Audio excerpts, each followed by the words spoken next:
Hi, I'm Joe Scacciaferro, and this is On Location.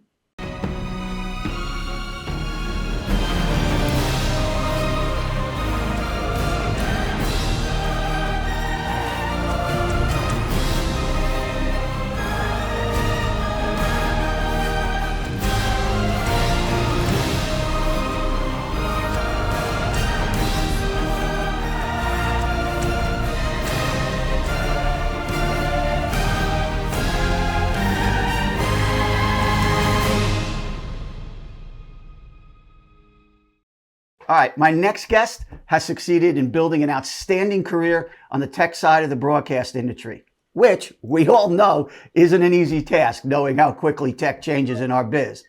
But he's not only succeeded in mastering those changes, he's accumulated a wealth of knowledge which he's going to share with us, from the basics to the most complex aspects of the broadcast industry. Oh, and by the way, he's one of the nicest people I've met in the biz so far. Welcome, Bruce Lane. Welcome. Thank you, Joe. Okay. So now you have a lot to live with. You can live up to. You're gonna have to share knowledge. You're gonna have to be a nice guy. And let me give the audience a little behind the scenes. Bruce and I came on for like a half hour ago, and we talked about music. We were talking about guitars and playing and artists and expect. So now we have to really shift gears and get into the tech side. So Bruce, let's begin with what's your current position in the industry? What do you do, and what responsibilities does that have? So I currently work for a company called Telestream, and Telestream makes a number of products, everything from almost all in the video industry side, the media entertainment side of the industry. They make products that analyze and peg transport streams. They make products that transcode, so-called flip video from one format to another. I came over from Techtronics, a Techtronics video side, where we made waveform monitors, different scopes, and sync generators. And so I come into that. My role at Telestream is to manage two of the mobile truck companies, NEP and Game Creek, manage the relationship there, and also manage the relationship with a number of the large systems integrators. So that's where I get a chance to see different projects being done, whether it be mobile trucks being built or whether it be network operation centers or broadcast stations and even stadiums and venues and things like that. So some of our audience, a lot of our audience isn't broadcast people. Those two trucks, those two companies that you just mentioned are monstrous. I mean, those are for most huge broadcasts. Yeah, I would say. Yeah. I was trying to think of a third, but I think they're it. Mobile TV Group out of the Denver area is another extremely large one. And then there are some smaller ones. F&F is in Florida, and Lion Video is in kind of the middle part of the country. But typically, NEP and Game Creek are the two big ones. The Academy Awards, the Olympics, the Oscars, Sunday night football, Thursday night football, Monday night football is all done with their trucks, as well as Super Bowl, World Series, things like that. And just to finally define this, when we keep talking about trucks, what they are is mobile control rooms. So if you go to an event, there's cameras out on whatever it is, the stage, the field, wherever, and those all feed back to a control room. And I'm talking about a control room that rivals any brick and mortar control room, maybe better. Oftentimes better than most.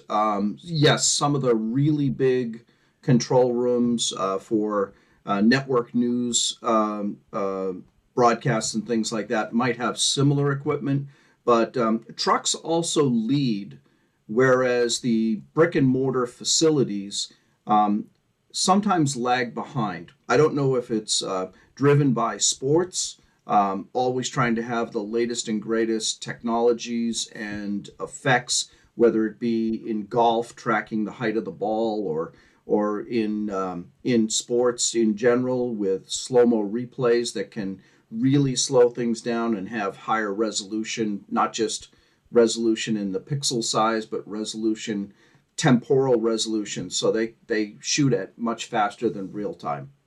Yeah, having been in this business for as long as I have, and I've been a lot on the sports side, I'm still like awed when I watch some events that I'm not involved in and go, how did they do that? There's just some insane things going on in the industry, which is what I said in the open. Kudos to you for succeeding in an industry that changes almost every 6 months. It keeps you young if you have to learn. So I had a coworker one time who was doing a talk on precision time protocol, a new way of syncing everything together, and it's for IP facilities, and it's challenging. You take a broadcast engineer who's used to using Blackburst to act as the drummer in the band. Back Right. to our music analogy, Yep. that Yep. keeps everybody in sync. And now you no longer use black burst, you actually use a timing signal that is part of the IP infrastructure. And so you take engineers who weren't as comfortable with IP, and now you say, well, you have to really be comfortable with IP.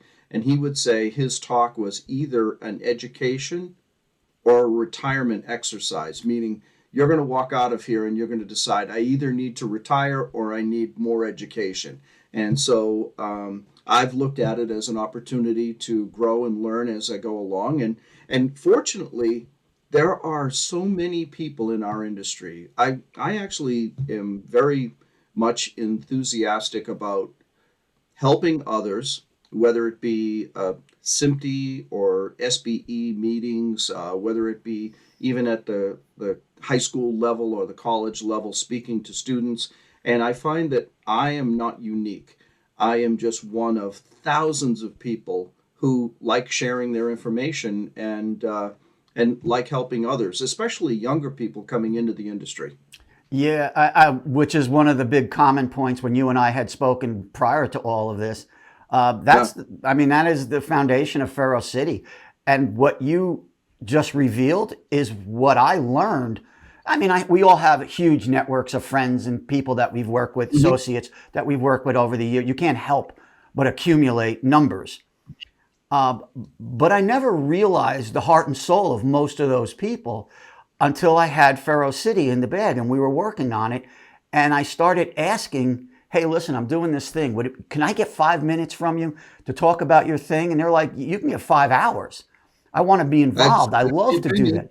It's all the give back that I didn't really think was prevalent in a business where your intellectual property, which is what makes you valuable, you would want to share, but it's not so much.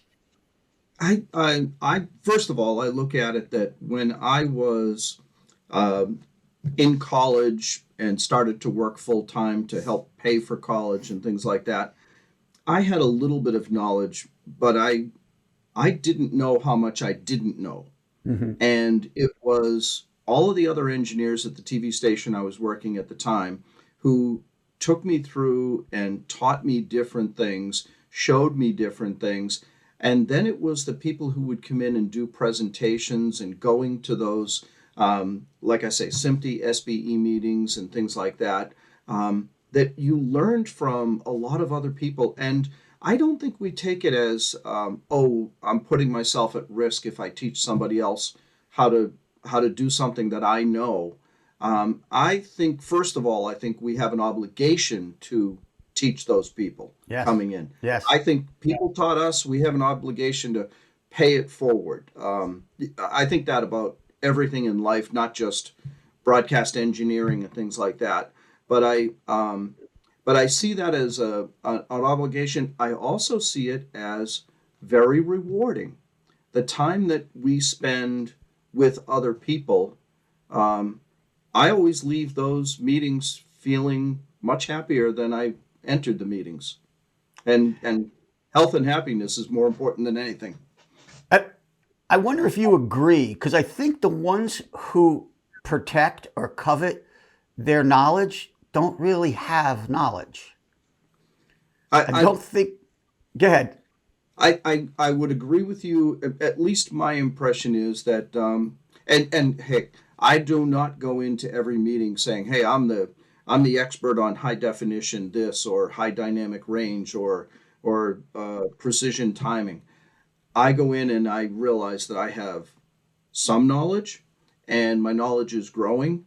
And usually, when I come out of those meetings, either because somebody asked me a question that I didn't know how to answer, or somebody said, "Well, Bruce, have you thought about it from this perspective?" And they give me information that I didn't think about before.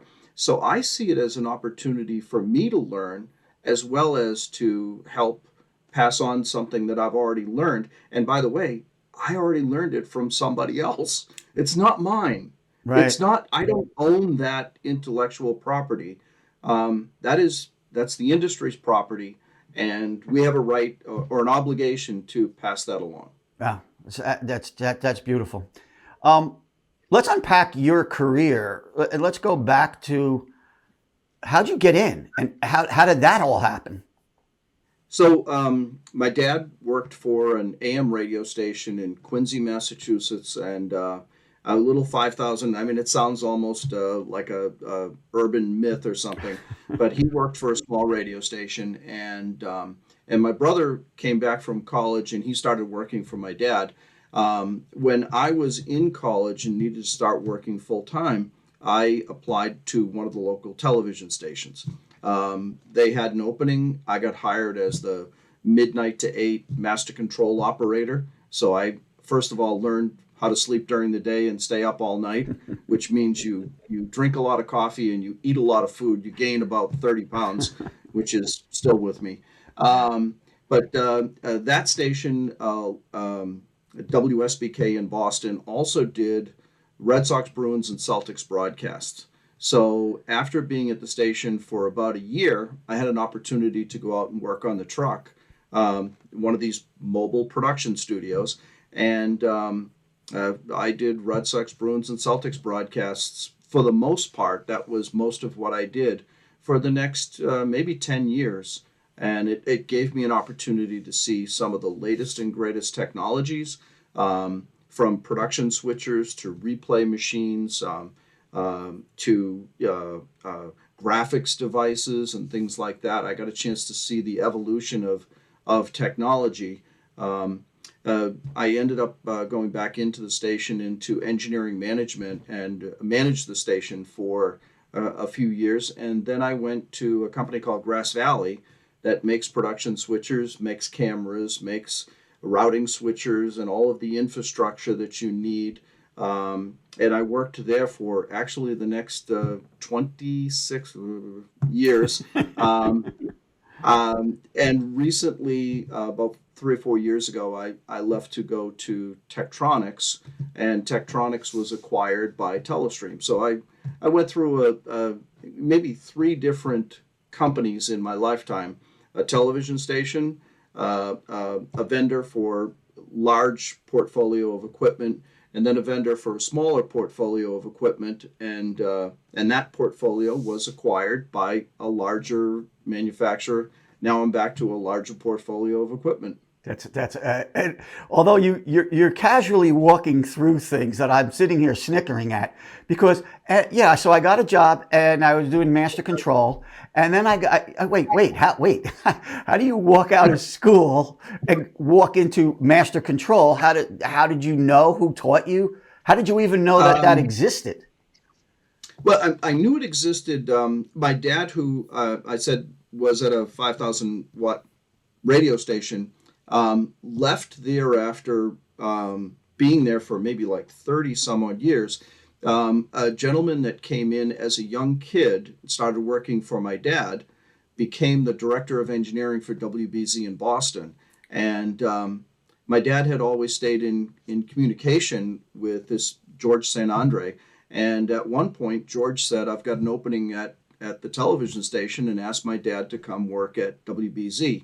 So I was familiar with the television side of it as well as the radio side from what my dad had been doing.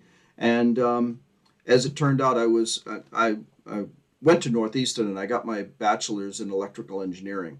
So when I applied to WSBK, um, partway through my double E degree, the chief engineer then took a look at it and saw that I had already had an engineering background from school, but no television experience. And they were just starting to go around the clock broadcasting. Prior to that, they shut off at 11 or 12 o'clock at night Right. and started back up at 6 in the morning. So they had a whole shift of people that they were looking to hire. And I was just fortunate enough to show up at the right time. And the chief engineer kind of always, you have mentors in life. And so he was one of those mentors that saw in me the potential to be an engineer at the station, as opposed to um, not just doing a technical operations position, but also potentially having some design and engineering skills that could come to the station as I learned the broadcast side of it. So he encouraged me that way, and that started my life in television. No, that's interesting. And you definitely segued through something that I speak to all the time. I mean, I have, because of Ferocity and really just because of my presence in the industry, I get people asking, young people coming into the business all the time about, is school relevant? Do I need to go to school to do this? Do I need to do that? And I usually qualify it with, you should, but it may not be, point to point necessary. But what it will Yeah. do is give you a sense of, and I'm also speaking to my kids. I have three of them, and I pushed them all in this direction. Go to school because it teaches you how to learn. Go to school because it teaches you how to have a deadline. Go to school because it teaches you how to be responsible for a task. Go to school Yep. and go to school for something that'll give you the basics, as you said. I have an engineering degree that I don't apply specifically to what I do, but it's what actually launched my career in the music industry. And I'm listening to you say it's the same thing. We're able to talk a language that we may not have been able to speak to learn something. I initially thought when I was going to Northeastern initially, I thought, oh, transmitter and antenna design might be really exciting. People might actually be pulling their hair out now saying, what a geek. Um, because it could not be less exciting as a portfolio of equipment. But I actually thought that the engineering behind that might be very exciting. Then I got into a television station and I saw cameras and I saw production switchers and graphics devices. And I started to see what I found was vastly exciting pieces of equipment. At one point, because of my knowledge in sports broadcasting, when Grass Valley started developing a replay machine, I was kind of in on the beginnings of that.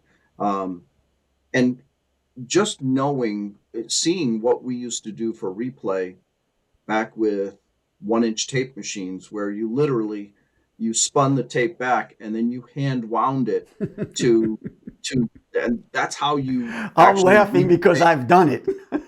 right? And actually originally um, there was a 2 inch tape machine in the truck, and it would dump to a disc machine. The disc had 30 seconds of storage on it, and you would be in record, but if you wanted to save 10 seconds of a replay, you would actually hit play, and it had to play past the 10 seconds. You couldn't like jump around like we can with random access disc now.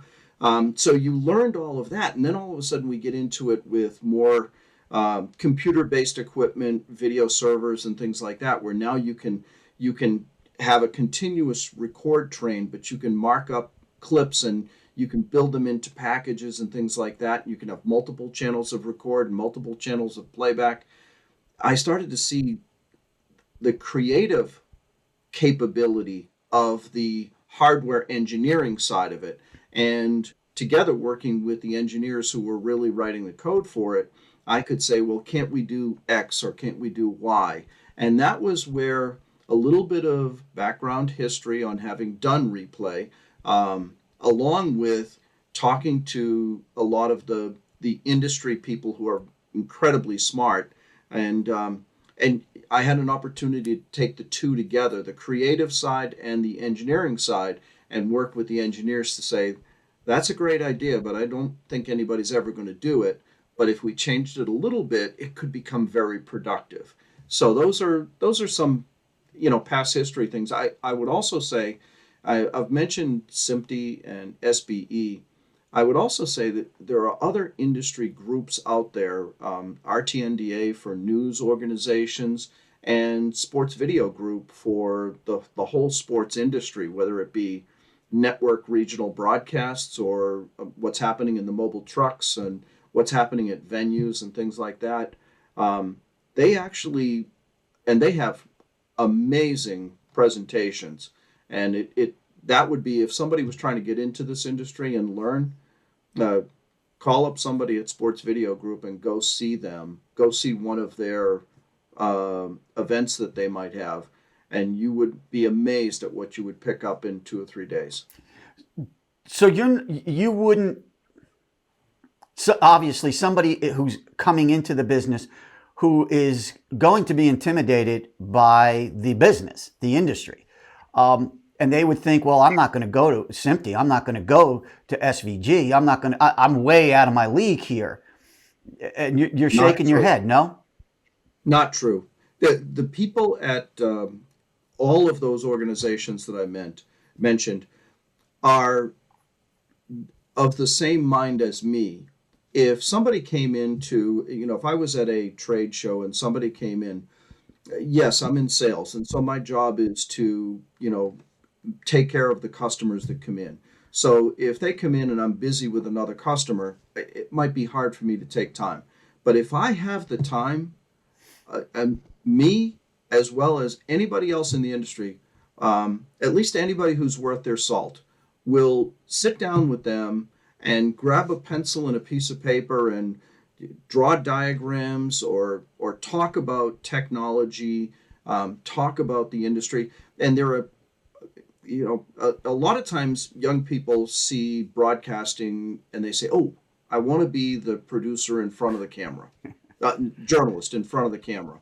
And that is one position, and those are great positions, and those people are valuable.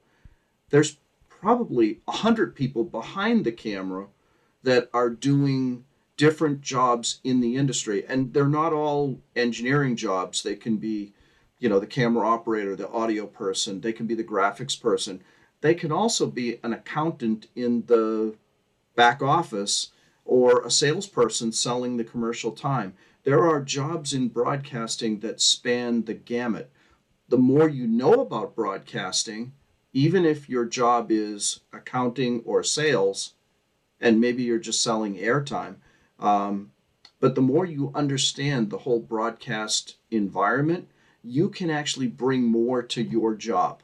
So I say, don't ever stop learning, and don't be afraid to go up to somebody. If they don't have time, they will sometimes brush you off or say, I can't talk to you right now. But if they have time, even the executive vice presidents at the network level will actually gladly sit down and have a cup of coffee with someone. Yeah, absolutely. They may be the shortest on the time they have available. If you get the Heisman from them, like, hey, I can't talk to you right now, it's not because they're a mean person or being selfish. It's just because they don't have the time to talk to you. But keep asking the questions, keep going to the trade shows, going to the events. That's and to your point of staying in school or continuing the formal education for a broadcast engineer today. I think we both have our double E. Right.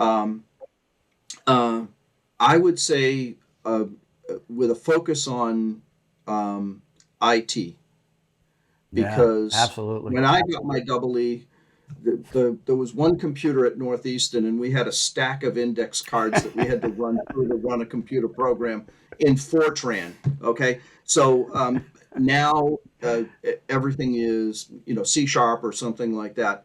So learning software is important.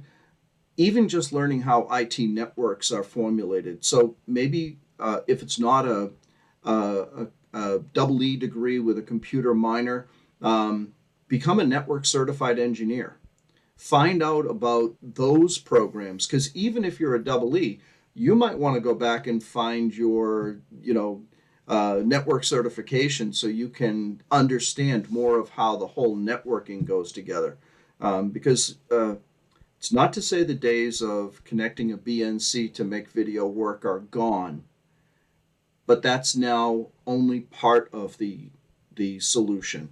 Ethernet cables are Yeah. more part of the solution. I 100% agree, and that has been my learning curve. And I usually consider myself ahead of the curve. I can kind of anticipate, after all these years, I can anticipate what's happening. I stay abreast of technology, and because I'm on the other side of it too, I can say, when this technology hits, these people are going to use this, and this is how it's going to go. So I need to understand both how to use it as an operator and incorporate it in, and I need to understand it as a technology. With Yeah, that said, I can look at widgets. I can look at cables. I know how to signal flow anything in the world. I even do meetings, and I tell my people, this, it's not a tech meeting, it's an administrative meeting. And I talk about signal flow. Well, if we're going to start yep. here, then we get to this junction, and then how does that connect to this? And that's how I think. When I we think got to the also, IT world, I was like, oh shit. well, because video in the, on a BNC goes from, it goes in one side and comes out the other side. In the IT world, everything is, and it's not one signal going one way and one Right. go. It's like hundreds of signals all merging together. But I would say you might have had some advance notice of this, because as it turns out, I think the audio industry, especially Yes. with digital audio and stuff, really was well ahead of the video doing video over IP, or now 2110, 2022-6 and 7 and all the different standards there are. But the audio world started getting into Dante and different forms of audio so much ahead of what the video world was doing, that I think a lot of the audio engineers actually had a leg up on the overall video broadcast engineers. Yeah, and I mean, I know this is, I'm supposed to just be asking questions, but Oh, sorry. no, you're doing the right thing. I was about to do the wrong thing, because what you just said is right. I transitioned into television, but I came from the audio industry, and the audio recording industry was already digital. We had Very gone much so, yeah. nonlinear years and years before. So I was assuming when I got into broadcast and to the tech world that I was going to have to catch up. And when I got in there and found out everything was still analog, even the video was coming out as component, I was like, Yep. what? Why do you have three colors? What are you doing? I think a lot of that was cost. And as a manufacturer, it's to come out, to start a product and bring it to market from scratch is at least about 18 months to 2.5 years to design a product and bring it to market. So that time frame as a manufacturer is sunk cost. If you're going to have 4 or 5 engineers working on a project, a couple working on the software side, a couple working on the hardware side. Hardware is less a factor because now you can do more with off-the-shelf servers, but you still might need an I/O card. So then you either buy one from somebody or you build your own. The end result is you need some number of hardware engineers and some number of software engineers to design a new product to do some fancy function.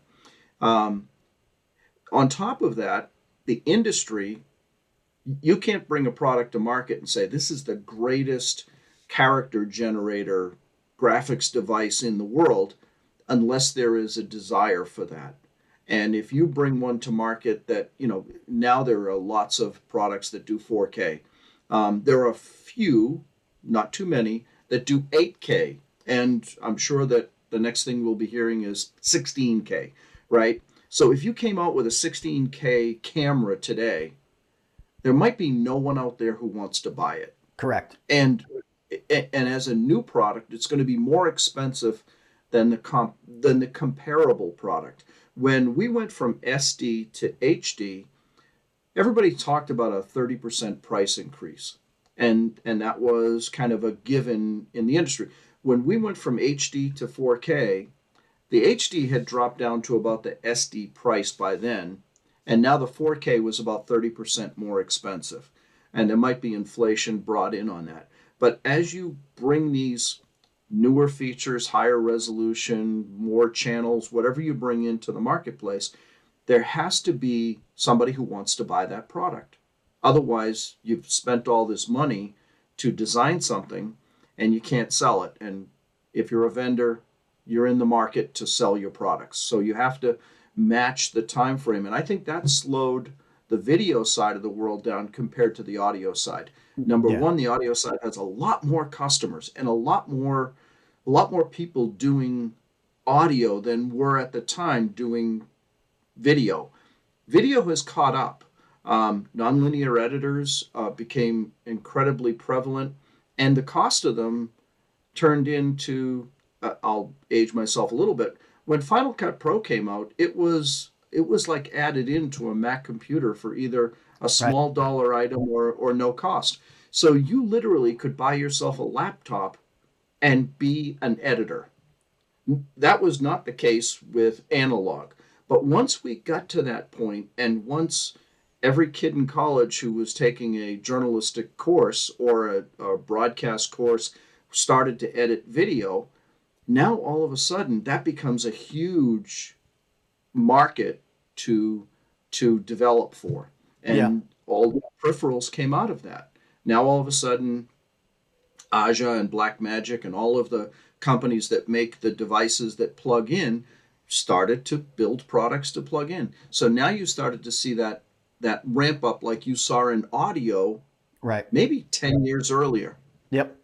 And I have to say the audio music industry is smaller it's more direct to the end user, because if you own a recording studio, you're usually the owner and you're the producer and it's your investment and it's a business that you're on top of. So if you're going to buy Pro Tools, you immediately start thinking about what's my cost of investment and what's my return. Or if I'm going to buy a Neve console and get rid of my SSL, what is the cost? What's the worth? Now, when you look at network and broadcast, there's a lot of people making a lot of decisions. So things move slower. And Yes. the end product, which is probably one of the biggest things that people forget, is we all talk to a consumer. And if your consumer, your end product, your end user consumer who's has a radio in his car, and you're spending all this money on pure sound and broadband, and your nuanced of your entire frequency range, but when it gets played through an 8-inch, matter of fact, I always keep them. There's a set of Oratones way up on top back there.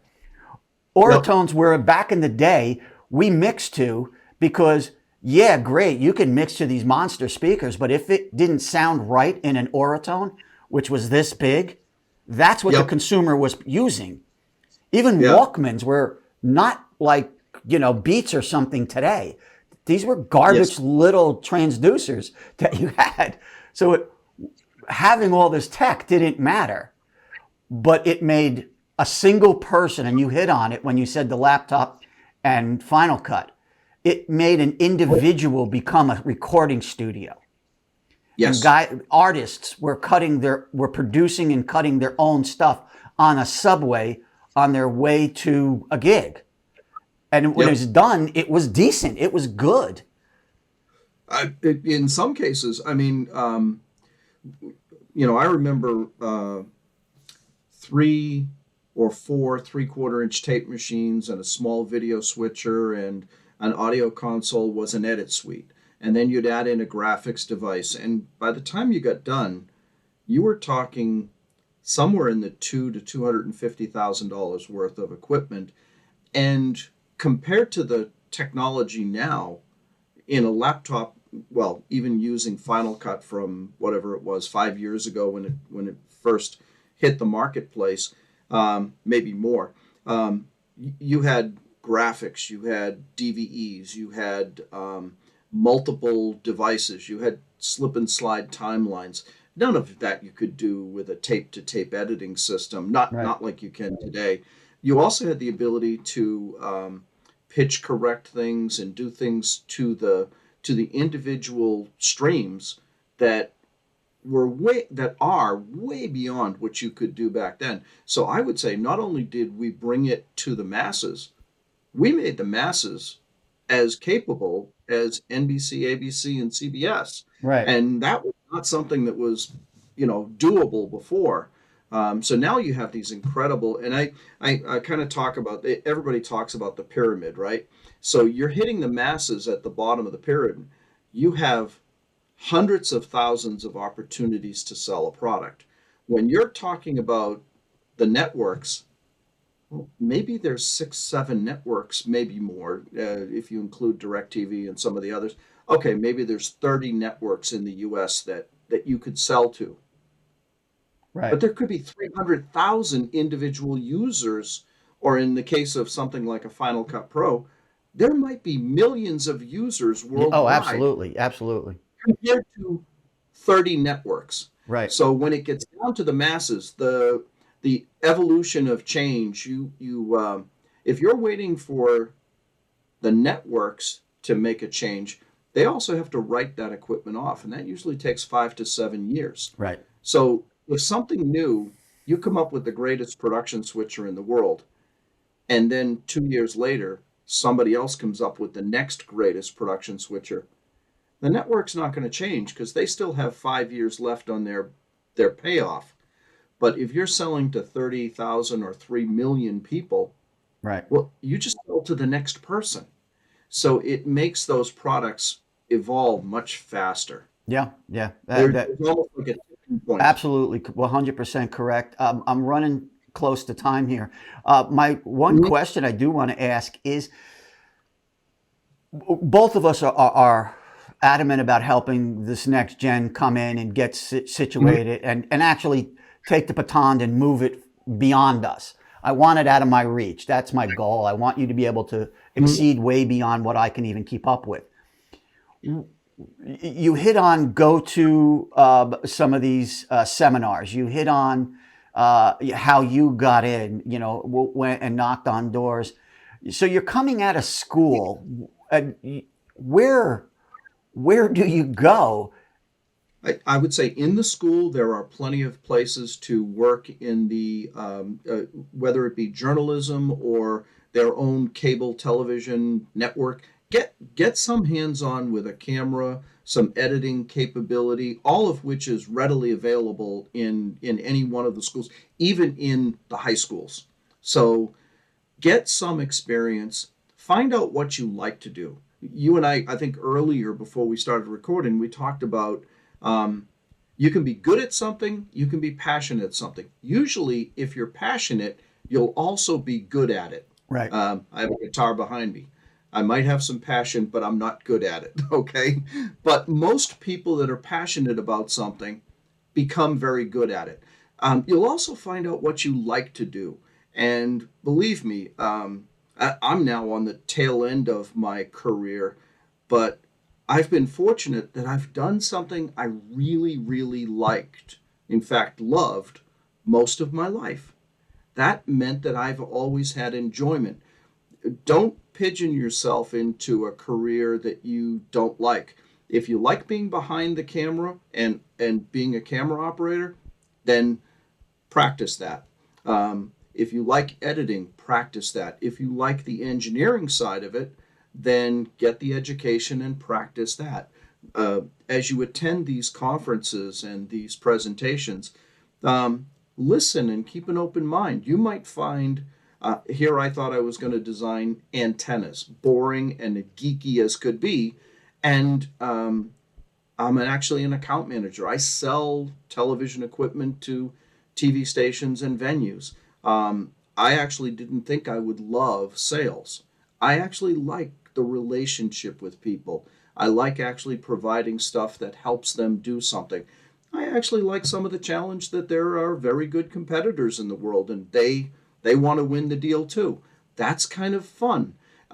So find what you're passionate about, find what you love, and if you're doing that, the rest all falls into place. You'll find out what you don't know, and you'll find how to get that education or learn what you don't know. And you'll find the jobs, if you're going to these events, they always need people to hire. Somebody does. Right. And so you'll find out about jobs. So I say follow your passion, keep an open mind, because you might find that you become even more passionate about something you never thought of. Yeah, all of us. I don't know any of us who are in the positions that we're in who started out thinking this is what they were going to do. You know? It's not a straight line. No. And that's a good thing, though. And that's the other thing that people are afraid of. You know, they take a job and say, they assume that when they make that decision, that that's the rest of their life. And, Yeah. you know, you make a decision. If it's, you do it for a while, and if it's not for you, then you make another one, and you'll see more. Each time you see more and more. And, you know, your options become bigger and bigger. You'll also grow your network of friends and Yeah. business coworkers. And as you do, you know, there's been many times in my life or in friends' lives where they were going along and everything seemed perfect, and somebody called them and said, "Hey, you got to see this opportunity." And maybe it's the right opportunity for you, maybe it's not. That gives you the chance to maybe move on to something different, something that might even be better for you. Yeah, this Bruce, I could talk to you for hours. I rarely get a chance I really get a chance to express my tech side of me, which is my nerdy side, and it's there's just and nobody gets it unless you're an engineer, unless you're on that world. You people just think it's boring, it's nuts and bolts. It's not. It's challenging, it's exciting, it's creative. I mean, I love it. I could go on and on for this, but I honestly don't have the time. But I am going to ask you to come back, and I'm going to ask you to somehow we get you involved more in Faro City, because you have the skills and you understand it and you have the want to help. So I would love to be involved, and as my time permits and things like that. Yeah. Consider me always open to working. Beautiful. Bruce, thank you very much. God bless. We'll talk to you soon. Thank you, Joe. Take care. Bye-bye.